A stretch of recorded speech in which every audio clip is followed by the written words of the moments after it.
bahwa Al-Mahdi ini diutus oleh Allah untuk memberantas atau menumpas kezaliman di muka bumi.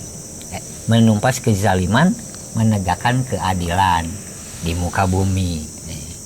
Itu taruhlah anggap berita dari timur gitu kan ya, dari timur. Nah, sekarang kelas lokalnya nih ada yang makin seru lagi. Katanya ada yang bisa menegakkan keadilan adalah seorang bocah Angon atau yang disebut dengan Satria Piningit. Nah, itu makin seru. Nah, gimana nih nyambunginnya?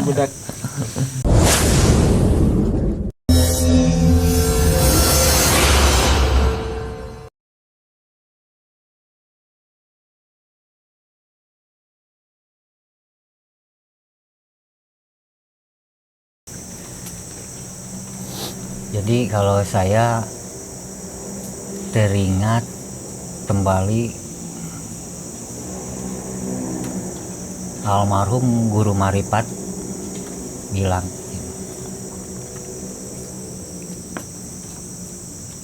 pemikiran adalah hasil suatu perenangan. Jadi, pemikiran adalah hasil suatu perenungan. Perenungan cermin dari jiwa, jiwa cermin dari kehendak ruh. Jadi apapun yang berlaku di dunia ini, bahwasanya manusia adalah pokok pangkal sebab akibat. Kejadian banyak dirisalahkan akhir zaman kan gitu kan. Adanya kiamat dalam bentuk kehancuran. Itu keluar dari sebuah pemikiran hasil suatu perenungan, cermin dari jiwa, jiwa cermin dari kehendak ruh. Bahwasanya almarhum Guru Maripat saya berkata, setiap raga ini mah dibilangnya hanya bugang hirup bahasa Sundanya. Zombie gitu. Ya seperti begitu. Robocop. Kayak Robocop gitu. Ada apa ya? Ada chip yang dipasangkan. Baik di hati, ada 2 chip di hati sama di otak. Otak segumpal daging putih, hati segumpal daging merah, itu di situ chip. Dan yang menggerakkan, akhirnya menggerakkan badan. Seperti halnya gini aja. Di sini jarajoy gitu kan bahasa Sunda, jarajoy. Ya, kayaknya enak nih, dingin-dingin begini, ngerokok, tangan yang bergerak. Kan dari sini, berawal dari sini, ke sini akhirnya tangan yang bergerak. Ini yang ngegerakin. Akhirnya, enak nih ngopi kan gitu. Seperti begitu. Jadi pemikiran adalah hasil suatu perenungan, perenungan cermin dari jiwa, jiwa cermin dari kehendak ruh. Nah, tinggal ruh mana yang bersemayam di setiap raga. Hanya ada 2. Yang sebelumnya kita sempat ngobrol tentang positif negatif kan. Nah, itu bisa nyala, ini bisa nyala karena ada positif negatif. Nyala. Sama. Ini bisa hidup adanya positif negatif. Atau ada lebih ini mah al-haq atau al-batil gitu. Hanya itu saja. Jadi yang menggerakkan badan ini hanya apakah ini geraknya al-haq apa al-batil. Baru masuklah. Sebelum gerak ada sikap, baru tindak, itu gerak. Baik gerak badan ini termasuk gerak bibir ini, kalamnya, kalimat, sikap, tindak, ucap. Itu siapa yang berucap ya? Apakah al-haq apa al-batil? Tinggal lihat aja hasilnya. Yang diucapkannya dan yang bergeraknya begitu. Seperti begini aja. Wow, udah lama. Dulu sempat saya masuk pesantren cerita begini cerita. Banyak yang atau bukan banyak sih, ada dirisalahkan dalam hadis gitu kan. Ada hadis nabi, hadis qudsi, dari bentuknya kitab, berkenaan dengan akan terjadinya akhir zaman gitu, The Judgment Day. atau kiamat itu kehancuran. Nah, seperti ini ada cerita begini tentang akan kemunculannya sosok Imam Mahdi katanya kan gitu. Iya, di situ apalagi dibilang sosok kan udah bentuknya begini. Ya, bentuk padatan. Padat sosok Imam Mahdi. Saya sempat bertanya, Imam Mahdi itu apa, siapa, terus bagaimana gitu. Di antara keterangan-keterangan yang didapat atau informasi, ya kerennya informasi, baik melalui hadis ataupun cerita-cerita orang tua, cerita-cerita guru waktu kita ngaji gitu kan, bahwa Imam Mahdi itu seorang pemandu gitu. Dibilangnya itu seorang pemandu dari orang Muslim, malahan diklaim keturunan Nabi Muhammad Rasulullah Shallallahu Alaihi Wasallam. Saya sempat nanya, itu gimana itu kedatangannya? Itu maksud dan tujuannya kan gitu, nggak semata-mata tersuratkan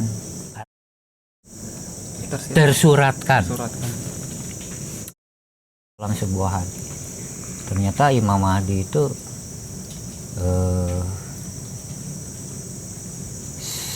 seorang pemandu kan, kalau dikata seorang kan udah bentuknya padatan. Ya, seorang pemandu dari disebutnya golongan muslim, pemuda yang maksud tujuan kedatangannya untuk menumpas atau memberantas kezaliman, kebatilan dan menegakkan keadilan di muka bumi. Itu.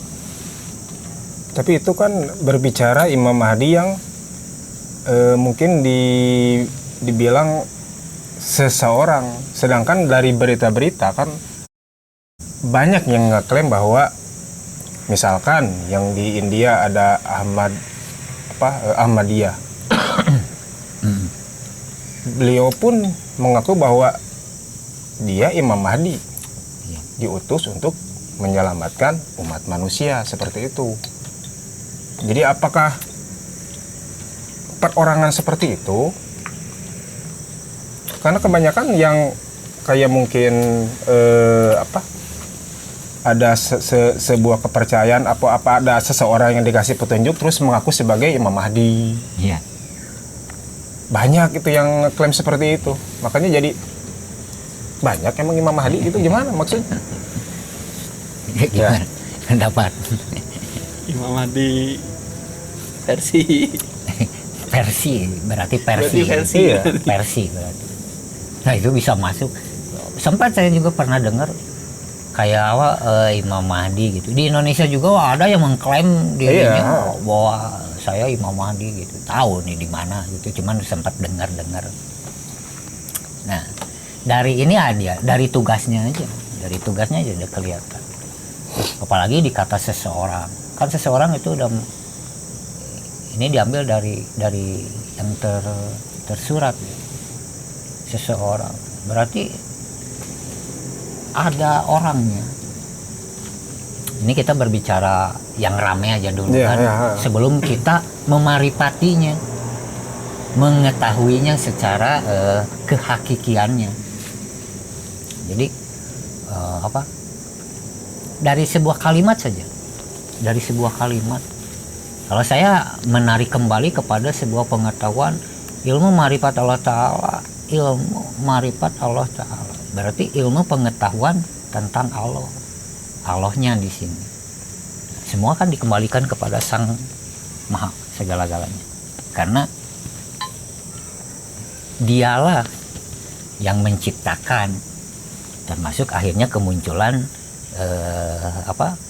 malahan tersuratkan adanya ini, seperti misalkan Nabi begini kan. Sampai selesainya masa Nabi terakhir Rasulullah Shallallahu Alaihi Wasallam, akhirnya muncullah yang disebut Imam Mahdi. Malahan kan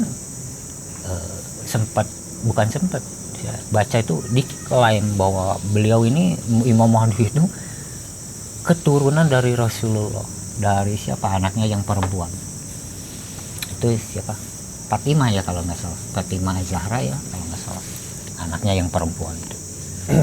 Dan dari situ nah ditunjuklah oleh Allah Subhanahu Wa Taala, katanya ditunjuk oleh Allah Subhanahu Wa Taala untuk memberantas kezaliman. Dari satu kalimat itu aja, nggak usah dulu dipanjangin, udah simpan aja untuk menegakkan keadilan, udah simpan aja dulu. Memberantas kezaliman. Nah ini kita bisa berpikir atau bisa memandang ke depan, apalagi di kata akhir zaman kan, akhir zaman akan muncul ini bakal begini. Nah, ambil aja satu kalimat tuh, memberantas atau menumpas Kezaliman. Buset. Tapi ini mah asumsi ya, asumsi kalau memberantas atau menumpas dengan cara bagaimana coba? Salah satunya aja misalkan, gimana coba? Tapi kalau menurut saya Imam Mahdi yang bentuknya udah padatan ya, udah menjadi seseorang gitu kan. Iya. Kalau zaman-zaman Nabi, zaman Rasul lah, zaman-zaman terdahulu, biasanya kan ada satu hal yang membuat orang-orang di muka bumi percaya gitu kan. Iya. Contoh yang membelah lautannya tongkat Musa. Berarti yang membelah itu bukan tongkatnya, atas izinnya kan berarti kan. Kalau setelah pengejaran itu Musa mukulin tongkat ke laut, belum tentu kebelah karena nggak ada izinnya. Berarti yang bukan tongkatnya kan, izinnya itu kan. Izinnya. Ya, sebutlah mukjizat atau apalah gitu kan. Menurut saya kalau emang ada Imam Mahdi yang bentuknya emang udah seseorang, pasti ada satu kelebihan yang orang awam atau kelas orang pintar, kelas dukun, kelas apapun itu yang dia nggak bisa gitu. Jadi yang di luar nalar manusia gitu. Misal ngedeketin Mars ke bumi, misal ini ya dalam bayangan saya. Jadi Mars itu kayak dideketin gitu tuh Mars di situ. Berarti semua orang di muka bumi percaya gitu. Jadi ada satu kekuatan yang dengan izinnya. Kalau bayangan saya di luar nalar, di luar nalar manusia begini ya, umum gitu. Bisa jadi. Jadi tapi ada kan satu emang seperti kelebihan. itu. Sekarang kan emang beritanya emang seperti itu. Yang ngeklaim bahwa itu kan dia Imam Mahdi kan dia bisa narik emas kah? Ya kalau emas beda lah. Terus bisa Belain duit dari belakang. meramal masa depan kadang-kadang. Contoh-contoh banyak ya. Itu seperti itu. Meramal. Apakah karena banyaknya klaim jadi bingung juga Imam Mahdi itu kayak gimana? Tapi ini tingkat klaimnya, kalau menurut saya klaimnya tuh agak-agak susah untuk dipecahin buat ini. Kalau ngedatengin emas atau ngambil ini harta dari ini kan bisa sulap gitu. Ini yang kemungkinan udah bukan sulap gitu, yang membuat sebumi percaya itu kalau bentuknya seseorang, bukan yang bentuk yang lebih hakiki ya. Ya makanya tadi makanya ditarik kepada bentuk apa? Kalau saya melihatnya kepada bentuk yang tersurat, yang terberitakan, yang tersampaikan melalui tulisan bahwa Imam Mahdi atau Al-Mahdi adalah seseorang pemandu dari kaum muslimin, seorang pemuda dari kaum muslimin, disebutkan juga di situ keturunan dari Rasulullah, dari anaknya yang perempuan katanya begitu. Nah, kedatangannya itu untuk menumpas kezaliman. Nah, kalau pandangan saya, kalau menumpas kezaliman, apakah akan terjadi perang besar dan menganggap misalkan, taruhlah misalkan saya jadi Imam Mahdi nih, ya dia jolim, habisin gitu misalkan. Nah, dari kalimat itu aja diambilnya, dari kalimat yang tersuratkan gitu kan. Menumpas Ya kejaliman. kalau kata menumpas pasti Menghabiskan. perang. Yang namanya perang pasti berdarah gitu. Tapi ada beberapa versi perang bisa juga menaklukkan. Iya. Jadi tanpa darah ada sebenarnya, cuma agak susah sih emang. Memang. Kalau penaklukan. Makanya di sini kita harus berjembar-jembar atau memandang atau melihat sebuah berita. Makanya tadi saya tarik kembali ke pemikiran adalah suatu perenungan cermin dari jiwa cermin dari kehendak roh. Kalau saya bilang kalau boleh nih, tapi boleh saja sih. Kalau boleh. Saya memandangnya begini. Turun Al-Mahdi menumpas kezaliman atau memberantas kezaliman, menegakkan keadilan. Berarti di situ ada yang zalim, kan? Ada yang dizalimin. Ya, pasti. Ya. Berarti ada penjahat nih, ada yang Korban. boga lakonnya gitu kan, boga lakon misalkan. Nah, atau ada yang ya tadi menumpas kezaliman, berarti ada yang zalim dan ada yang dizalimin. Nah, datanglah ini nih yang zalim, berantas, habisin, jangan sampai ada lagi. Otomatis di situ kan akan terjadi peperangan. Kalau udah terjadi peperangan, di mana-mana yang disebut dengan perang, kalah jadi abu, menang jadi arang, tetap aja nggak ada yang untung. Iya emang. Lah, nah ini kembalikan lagi. Lalu siapa sebenarnya yang mengutus untuk peperangan? Apakah Allah al-haq? Apa nih? Apa al-batil ini? Maaf ini. Al-haq apa al-batil? Cuman itu kan, hanya dua kekuatan itu yang bikin ini dunia seru. Iya. Yang tadi disebut positif, negatif. Al-haq apa al-batil? Kalau al-haq yang dikata malahan tersuratkan Bismillahirrahmanirrahim, dengan menyebut nama Allah yang Maha Pengasih dan Penyayang. Nah, di sini bukan mau bersudon ria gitu ya. Kok Allah Penyayang. nyuruh pada berantem, nurunin utusan yang disebut Al-Mahdi menumpas kezaliman. Anggaplah dia ini zalim nih, bantai we. Kata Al-Mahdi itu, misalkan saya nih, dia zalim ini dan bantai aja. Nih, kamu baik ya, kamu dijalimin sama siapa nih, sama ini, udah gua bantai. Ya, kayak begitu. Kalau saya lihatnya, tapi nggak tahu sih di mata gitu ya, di mata iman juga atau budi di sini cara melihatnya. Gitu. Saya itu. Jadi masa iya sih Allah mengutus seseorang untuk berperang? Nah, akhirnya tariklah kembali. Jadi sesungguhnya Al-Mahdi ini siapa sih? Gitu kan. Nah, itu. Ini yang bikin seru. Yang bikin seru banyak lah yang sebagai ada sih yang nanya-nanya, sempat nanya-nanya itu. Kalau saya hanya menarik kembali kepada hakikatnya. Apalagi yang disebut dengan Allah Subhanahu wa taala, Sang Maha Khaliqul Alam, Maha Pencipta segala-galanya. Nah, tarik lagi kepada bahwa aku adalah gudang tersembunyi, aku suka dikenal. Nah, saya hanya menggarisbawahi ternyata ini untuk dikenali. Sampai sejauh mana nih gitu. Ciptaannya mengenalinya. Makanya ada yang disebut dengan ilmu marifat Allah Ta'ala. Kayak begini ini juga sama. Rokok juga kalau nggak marifat nggak bakal bisa bikin rokok.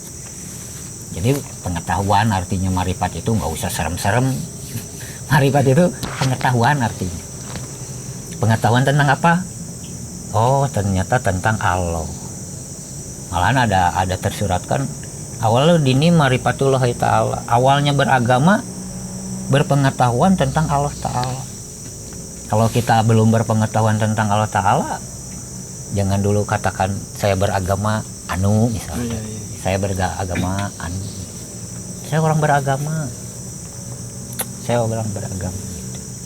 ternyata yang dimintainnya juga. Nah apalagi ini paling bikin panjang kalau cerita ke situ, tarik lagi, lalu yang disebut agama apa, sehingga harus memaripati Allahnya dulu kan gitu. Udah makin seru. Makin seru, makin puyeng saya. makin puyeng. Makin berbinar-binar. Makanya nah tadi tarik balik lagi ke Balik lagi Almadi. ke sono. Wah, soalnya ini ceritanya mau nyeritain dulu itu panjang, ini bisa panjang, apalagi kalau disambungin nih. Nah ada kalimat lagi nih yang tadi, bahwa Al-Mahdi ini diutus oleh Allah untuk memberantas atau menumpas kezaliman di muka bumi, menumpas kezaliman, menegakkan keadilan di muka bumi. Itu taruhlah, anggap berita dari timur gitu kan ya, dari timur. Nah sekarang kelas lokalnya nih ada yang makin seru lagi. Katanya ada yang bisa menegakkan keadilan adalah seorang bocah Angon atau yang disebut dengan Satria Piningit. Nah itu makin seru. Nah gimana nih nyambunginnya budak Angon. ya, antara Imam Mahdi, nah jadi makin seru. Imam Mahdi versus Satria Piningit, karena ada kalimat yang sama. Kalau saya menariknya di situ ada kalimat bahwa kalau Imam Mahdi sih di atasnya ada diutus Allah untuk memberantas kezaliman, menegakkan keadilan di muka bumi. Nah kalau lokal nih Indonesia nih ada bocah Angon, seorang Satria Piningit menegakkan keadilan. Di situ nggak sempat saya dengar memberantas kezaliman ya, kalau nggak salah ya, nggak ada ya. Yang ada hanya menegakkan keadilan. Ya. Iya. Aduh loba nonton Naruto saya. Tapi bagus Naruto juga. Tapi dari sisi korelasi cerita sebenarnya dua itu nyambung. Itu yang Naruto. Satria Piningit, budak Angon, Naruto itu sebenarnya. amati Naruto, ya nyambung. Ntar Avatar juga nyambung. Oh, Dia tersisihkan juga. Naruto juga. Setiap Piningit sama. Tersisihkan. Nggak, jadi sebetulnya bentuk jentol atau gimana maksudnya? Ya, kalau bentuk jentol Misalkan agak Imam bingung. Mahdi dia datang, Iya, agak bingung kalau itu kan bentuk jentol. ciri dari akhir zaman. iya. Akhirnya. Sedangkan bocah Angon datang, dia untuk misalkan membagikan satu, misalkan di Indonesia nih. Iya, lokal aja. Iya, lokalnya Indonesia. Indonesia bisa berdiri, bisa dikenal dunia, Iya. tapi harus muncul dulu bocah Angon. Yang Seperti disebut itu. Satria Piningit. Syaratnya. Imam Mahdi kemana gitu? Udah nyawa itu juga. Kan Imam Mahdi mah bagiannya ngeberantas kezaliman. Ya intinya ada beberapa versi cerita Iya. dari belahan bumi mana yang beda-beda, atau dari taruhlah dari kepercayaan yang ini dengan kemiripannya. Iya. Ya kita sambungin aja. Iya ini mah iseng-iseng we. Biar seru. Jadi kan selama ini kan tetap seseorang kan, walaupun Iya, sebenarnya iya. kan sebenarnya Iya, kan bentuknya nggak ada jentol gitu kan. seseorang. Kalau mau tarik ke dalam kan semua orang Karena sebenarnya bisa maju Kalau juga. Bisa. kalau di Malah- Satria Piningit itu misalkan pemimpin yang berkuasa kadang diklaim sebagai Satria Piningit untuk menyelamatkan misalkan negaranya, Oh iya. bisa dibilang sebagai presiden dulu kan ada desas-desus seperti itu bahwa presiden dialah Satria Piningit. Ya Iya. itu karena ada beberapa orang di belakangnya yang ya itu branding doang sih. branding kayak kita buka usaha waralaba ada brandingnya. Jadi gimana itu? Iya makanya kembaliin lagi tadi. Ada dua klaim itu kan? Ya. Antara lokal dan Interlokal. interlokal. antara Indonesia dan luar nagrek, Bandung dan luar nagrek. Seru. Itu harus Untuk seseorang yang banyak nonton Naruto itu terlalu berat sebetulnya. Yang terbaru Attack on Titan. apalagi kebanyakan nonton Doraemon. Waduh. Ngayal we nya Iya. pingin punya Ini di apa. kepala saya baling-baling bambu pas keluar Satria Piningit sama Imam Mahdi. Ya, soalnya kalau dipikirin seru. sosok tetap bingung sih, agak bingung sih. Iya. Makanya kalau mikirnya mending mikirnya ke dalam. Iya, karena banyak, maksudnya itu kan karena orang-orang kan berpikirnya karena itu jentul orang, Iya, bentuknya jentul. sosok gitu kan. Sosok. Kalau bentuknya sosok banyak yang ngeklaim. Ya kalau Yang ini sosok bocah ya, angon, ini bocah angon kalau misalkan diruntut jadi ada bocah angon A, B, C, Imam Mahdi A, B, C. Iya. Ya kalau saya bilang mah misalkan yang berbeda misalkan ini Imam Mahdi, yang Imam Mahdi A, B, ya udah itu ada oktagon sok we. Are you ready? Let's get it on!